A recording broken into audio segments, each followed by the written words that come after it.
home for memorable energy.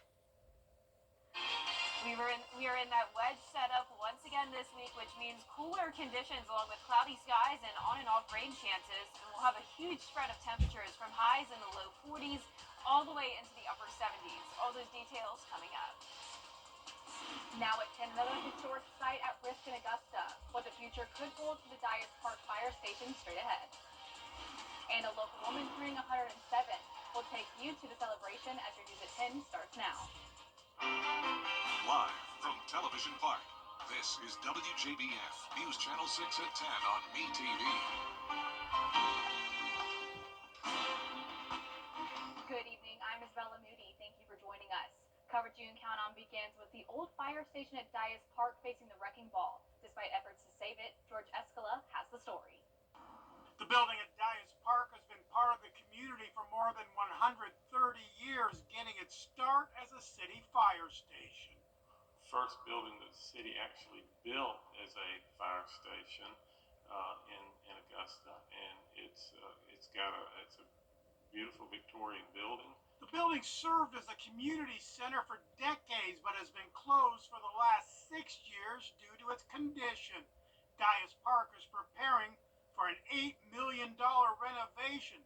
The plans call for the fire station to be torn down and a new community center built. Right now, that old community center stands there, and it would take much more money to make something of it than it would to just continue with our current plans. But there is a proposal to restore the old fire station for a new use submitted to the city by Historic Augusta and 2 private developers. A couple of folks that have Augusta connections who live in Atlanta who are proposing to rehab it as for new uses for the community. But the rec department and the procurement department is rejecting the proposal to renovate the old fire station, saying it's not cost efficient and that the community wants a new center at Dyess Park. I think at this point, it's time to do what we know is best. That building is, a community center that we don't have the money to maintain. And of course, we're going to always be open to hear, folks' opinions, but ultimately, it's time to move forward on Dyess Park. A commission committee is scheduled to discuss the renovation proposal at a meeting Tuesday as city leaders face the second proposal to demolish parts of Augusta's history in 2 weeks. In Augusta, George Escala, WJBF News Channel 6. Census data shows Georgia has the 14th highest poverty rate in the country. Lawmakers say not tackling poverty and homelessness can lead to crimes like human trafficking, gang activity, and murders. According to Georgia data, 13% of Georgians fall below the poverty line. State lawmakers say this points to having reduced child care costs and affordable housing solutions so families don't end up on the streets. They want to allow counties the opportunity to at least have some type of rent stabilization. Some people may have called it rent control in years past. Senator Donzella James actually presented that particular bill. And what that would allow is counties the opportunity. It's not forcing any county to do anything, but if they see where their rents are actually skyrocketing, they may have an opportunity, and it'll be up to them what they actually do, but they would have an opportunity to possibly have some kind of rent stabilization program. Georgia's Attorney General says tackling public safety is also key for bringing new investments into the state. A critical deadline has passed for full reimbursement from FEMA for the city of Augusta, and missing the deadline is also impacting one of our local counties. More than 1 million cubic yards of debris has been collected around Jefferson County, stretching across Louisville, Rennes, and Wadley. While debris trucks continue to pick up piles of debris, repair projects are in the works around the city. But county leaders say missing the 120-day deadline, the county is losing $17,000 to $18,000 a day. And obviously the county's budget cannot continue to sustain that for very much longer. We probably have another 150, 200,000 cubic yards still left on the ground. We some stumps and some things like that we'd like to pick up, but it's going to start to eat into our budget very quickly. County leaders have contacted state lawmakers for help, and they are now waiting on assistance from Washington. It's time now for a quick look at the forecast with Chief Meteorologist Jenna Petracci. Jenna? Well, it was a cooler day for sure. Yesterday 80s today. We only topped off in the 50s for the most part this afternoon. And right now on our Terry Lambert Hyundai Skyview cam, we do have cloudy skies, but it's nice and dry across the entire CSRA, including Waynesboro. Notice the high today was 68, and you're probably thinking it did not feel like 68, and that's because the high temperature was actually reached at midnight. So we went backwards. Instead of warming up, we cooled down, and in the afternoon, that's when we reached our low temperature of 56. So they were flip-flop today, and we'll continue to see some chilly temperatures as we go into our Tuesday. Right now, temperatures are 20 degrees cooler than yesterday in Evans, 19 in Augusta. So this time last night, we were still in the 70s, but now we're down to 50 in Augusta, 49 in Evans, Millen, you're at 52, Aiken, one of the coolest spots at 47, 49 in Crawfordville, and 47 as well in Edgefield. Dew points are in the upper 30s through upper 30s through mid 40s, so we do have a lot of dry air in place, so no rain at this time. Winds are coming in from the northeast, and it is a bit breezy with sustained winds at 15 in Augusta, 13 in Aiken, gusts occasionally up to around 20. Now, for satellite and radar, we definitely have this blanket of cloud cover across the entire area. Scattered showers in northern Georgia and all across Tennessee, all part of this stalled frontal boundary. Notice even some winter mix in this area of precipitation, but for us, we will be still well above freezing when it comes to our temperatures, so no winter weather in the forecast. Notice tomorrow morning, even though it's chilly, we are going to be above freezing by around 10 degrees, 42 at the 7 o'clock hour. So a high of only 52 tomorrow afternoon. Rain chances on the rise this week, and on Thursday we'll be up to 70 degrees, along with some thunderstorms moving in. I'll have more details coming up shortly, but back to you, Isabella. Thank you, Jenna. A big change could be coming to apartment development in North Augusta. City Council has approved a 2.5-year pause on new standalone multifamily apartments. This does not affect duplexes, triplexes, approved projects, and apartments and mixed-use developments. Supporters say the move would give city leaders time to plan ahead and make sure infrastructure can keep up. One person we spoke to thinks it's the right move. It definitely has grown a lot over the last few years, and the traffic, especially on Martintown Road, is definitely getting busier. I think it could be good to give this area a chance to just catch up and maybe extend some routes around town. If given final approval, the pause is expected to last through mid-2027. A local woman is celebrating a special milestone today. Miss B. Kinsey is turning 107. I got the chance to attend a special celebration that was held in her honor. Miss B. Kinsey was born and raised in Warren County on a farm. She received a letter from Congressman Rick Allen congratulating and celebrating her on being the longest living resident of Warren County. Love Miss B. We're honored to have her. She's a great patient. She's a joy to all the staff and residents, and it's just a great day to recognize her. She is currently a resident at Gibson Health and Rehab in Gibson. She is known as a busy bee who loves to take care of her roommate, go to church, socialize with all her friends, play bingo, and arts and crafts. She's had a life that we all would cherish to have, and she's happy, and she loves everybody, and we just love her, and we just wanted this day to be so special for her on her 107th birthday. She spent her birthday with friends and staff who threw her a party to recognize her. When asked by friends on advice on how to live a long and healthy life, her message is simple: to keep on living. Try to be loving, kind to everyone. You me. But put your trust in the good Lord. Happy birthday to me. Happy birthday to you. She was thankful for everyone who came out to make her special day. I appreciate everybody. I appreciate everything. Coming up, bird flu. How it is now affecting milk supply in the U.S. We'll have those details after Jenna's forecast. And some of us will be feeling like springtime this week, while others are stuck in winter. But all of us have a chance of rain and cloudy skies. I'll have all the details right after this break.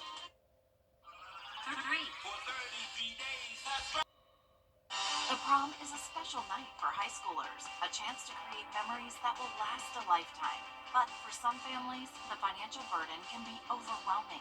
Join News Channel 6 as we present The Giving Gown, devoted to making sure that all young women feel beautiful on prom night. Donate your gently warm prom dress, shoes, and accessories at Television Park in Augusta. The Giving Gown, proudly sponsored by Bridgestone, Aiken Regional Medical Centers, and News Channel 6. Every day, ordinary people in the CSRA do extraordinary things to serve our community. Each month, News Channel 6 recognizes these outstanding volunteers with the Giving Your Best Award. Do you know an everyday hero who goes the extra mile to help others? Nominate them for the Giving Your Best Award by visiting WJBF.com and filling out the entry form.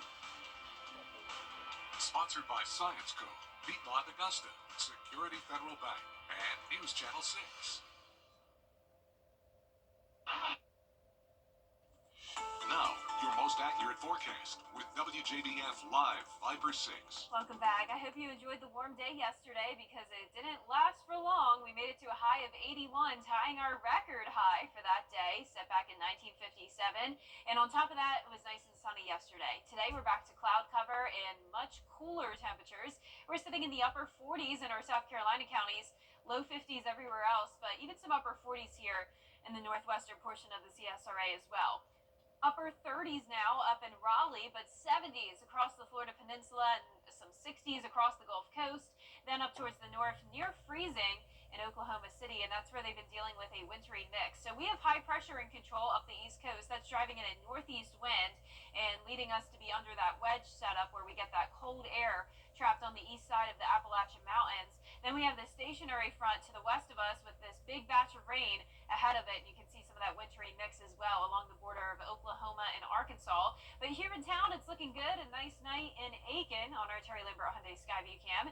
It is breezy, an east wind of 15 miles per hour, dew point of 40. Visibility is good. And tonight, we're going down to around 40 to 46 degrees. So actually pretty consistent tonight, but not so consistent when it comes to our high temperatures tomorrow. So in Augusta, I'm going with a high of around 52 degrees. So we're only climbing by around 10 degrees from the morning to the afternoon, and that's because of the dense cloud cover. So we're really just not going to have any sunshine whatsoever tomorrow, and that will lead a lot of our locations to be only in the 40s. We're talking a high of 44 in Saluda. So definitely back to winter. Our average high is 62. We're well below that, but we'll be up to around 62 in our southern lying counties. And then a huge change of pace for Wednesday afternoon for those southern counties. Upper 70s could come back to the forecast, while still some of our northern counties are going to be in the 40s. So we have something for everyone across the CSRA today. Within just around the 150-mile radius, temperatures will be 30 degrees different from one place to the other. Now, as for the rain, tonight at midnight we're still dry, but as we head to around 4 o'clock in the morning, we'll see a few spotty showers here and there, all very light, really not going to amount to much. And then by the afternoon, we're dry. And most of your Tuesday actually looks dry as well. We could have a few more showers late Tuesday night. Here's our future cast as we look at the system moving in. We're going to have this warm front to the north of us. That'll eventually warm us up as we head into Thursday. And that'll be followed by a cold front passage on Thursday as well. Notice this big batch of rain out to the west of us with some storms. And that's what we'll be watching for Thursday. So as we warm up with that warm front to our north and that system moving in, we could have the possibility of some heavy rain and storms, but overall the rainfall totals up to around an inch in our area. The highest amounts of rain will be in our northern counties, but this is where there's going to be some flooding concerns across the country. Our 10-day forecast is showing the highest chance of rain on Thursday at 70% with a high of 70. Valentine's Day looks good. It will be cooler with a high of 61, but no rain. The rain chances will quickly come back over the weekend though, and then Monday morning of next week, we're going to be below freezing. So definitely cooling back down again, Isabella, after that nice warm-up last week. Awesome. Well, meanwhile, bird flu is now being spotted in dairy cattle. As of today, there are no cases of the strain in dairy cattle in Georgia. The Georgia Department of Agriculture has taken every test to make sure it stays that way. The state of Georgia has tested over 1,000 dairy cattle prior to their movement. We've had no detections of HPAI. So at this point, Georgia is still HPAI free. In our dairy cattle population, and our team at the Department of Agriculture is working every day with our dairy producers and our animal health professionals in the state to make sure it stays that way. South Carolina health officials also say there is no evidence of the virus virus in cows in the state. Agriculture officials say Georgia and South Carolina will continue to do everything they can to make sure our dairy is safe from infection. Coming up, new tariffs announced by President Trump. What items are being affected? Up, Augusta Christian boys basketball looking to win their region title against Hammond. Stick around for highlights in sports. Coleman Services carry Low monthly rate. For your free quote, call now. Now, WJBF sports coverage you can count on. The 24-2 Augusta Christian boys basketball team squared off against Hammond in the South Carolina 4A region battle. The Augusta Christian Lions hosting the Hammond Skyhawks, a back-and-forth game to start. Uzziah Morton, he gets the bucket here and the foul. He had 15 points on the night. Then it's Amir Tolbert who drives straight to the basket for the layup to go with his 14 points. A total team effort all around with 4 players scoring in double figures, with sophomore Ty Shine leading the way with a team-high 19 points. The Lions get the 71-56 win to clinch the region championship. In the high school basketball regular season officially wrapped up in the Peach State, with the Georgia High School Association and Georgia Independent Athletic Association beginning region tournament play starting tonight. The top 4 teams in any region automatically go to their respective state tournaments. Region championships, though, on the minds of every team, of course, heading into it, but teams could punch their ticket to state if they win at least one game. How teams finish in the region tournament also determines the seeding at state. The top 2 seeds get to host the first round state tournament games, and for a full list happening throughout the week, head on over to our website, WJBF.com, for more details. In the Palmetto State, Barnwell's Brian Smith was named the South Carolina Athletic Coaches Association Coach of the Year last month. The News Channel 6 sports team paid a visit to Barnwell High School earlier this afternoon to discuss Brian Smith's Coach of the Year honor. We also spoke with the Barnwell principal, expressed his thoughts on the award, what's next for Barnwell in the offseason, and why he enjoys his profession, and much more. I've known Coach Smith for a long time, know what he's about. Just does a great job with our guys and what he pours into them. And I got in this business not really to win championships. Yes, we want to, but we got in this business because we want to make a difference in people's lives, and that's what we try to do every day. And so as long as we can continue to do that, we're going to keep doing it.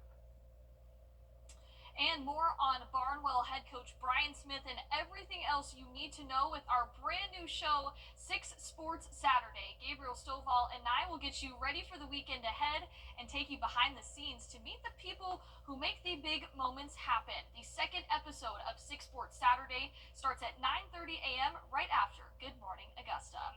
In the ACC Conference, Clemson coming off an upset win over Duke on Saturday, looking to keep that momentum going against North Carolina. The Tigers controlled the game from start to finish.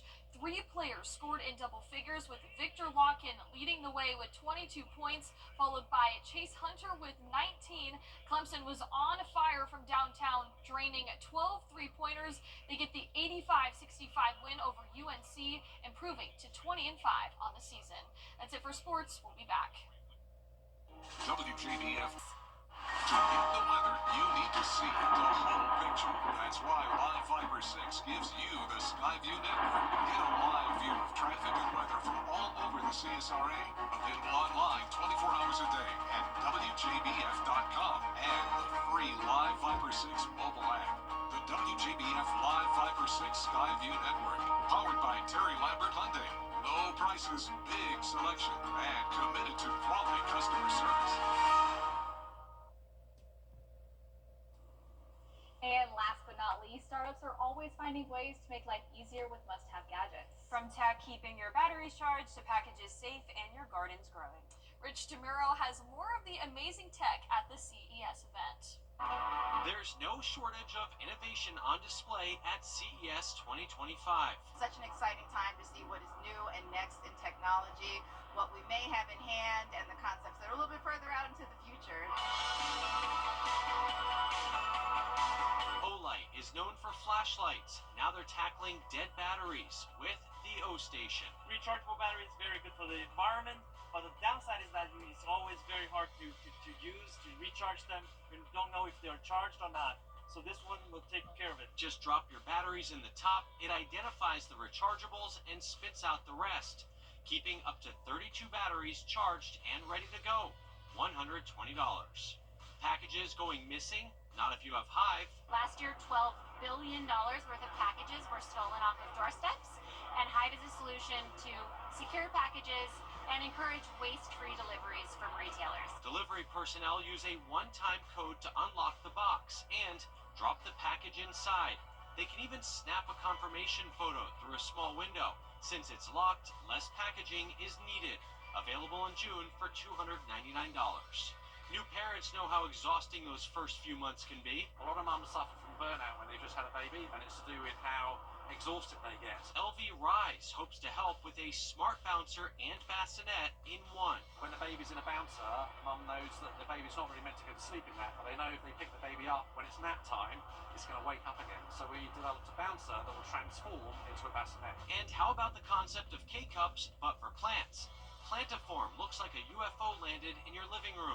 You've heard of aeroponics. This is a more efficient version of both of those, originally developed by NASA to grow plants in space. It uses fog to effortlessly grow fresh lettuce, herbs, and more. The fog is delivering water and nutrients directly to the plant roots in a highly oxygenated environment that allows the plants to grow a little bit more quickly and a little bit more efficiently and much better yield because you don't have the roots sitting in soil that might be too wet.